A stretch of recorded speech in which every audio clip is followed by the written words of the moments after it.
Alright, now, here we're going to start working with formulas again, and we're going to solve these for a specific variable. Now, these are very much like things that we've done before, but this time we're not going to be replacing or evaluating it given certain values. Now, a lot of times students have a lot of trouble with these types of problems, but I don't want you to think about it as being something that's, terrifying or scary when you start working on it. Instead, keep in mind that you already know how to solve equations. That's all we're doing here. The only rules that you're allowed to use to solve equations are that you can distribute. That's a valid solving. That's a valid math rule. You can add anything you want to both sides of an equation. That's that addition principle. You can multiply anything you want to both sides of an equation. That's that multiplication principle.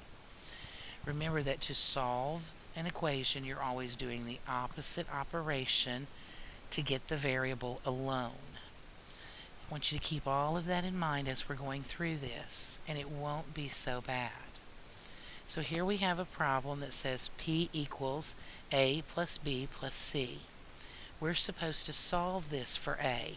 We'll stop for just a minute and think about what that means. If we want to solve this for A, that means that when we're done, we want to see A equals some number. That's our goal.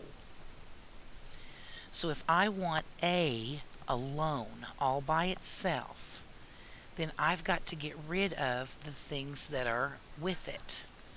And we do that by doing the opposite. So let's just focus on the B right now, and we'll just forget about everything else. How is the B attached to the A? The B is being added to the A. So if I want to undo that, we have to do the opposite, which would be to subtract B. Well, if we do it to one side, we have to do it to the other to maintain balance. So look over here on the right now. We have a positive B and a negative B. Those are opposites of each other, and they undo each other. They're actually zero. So now on the left-hand side, we have P minus B.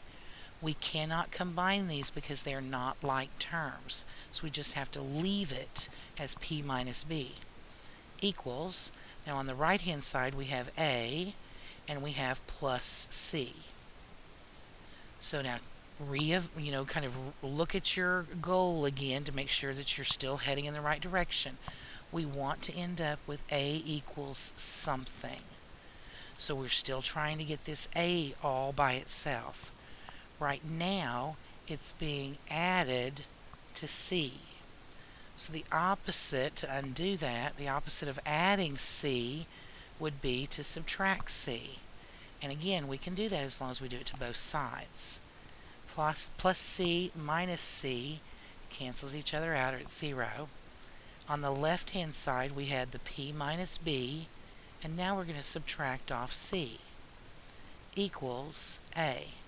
And we cannot combine any of these three terms on the left because they're not like terms. But look what we have. We have A all by itself, and that was our goal, to get A alone. So we know now that A equals P minus B minus C.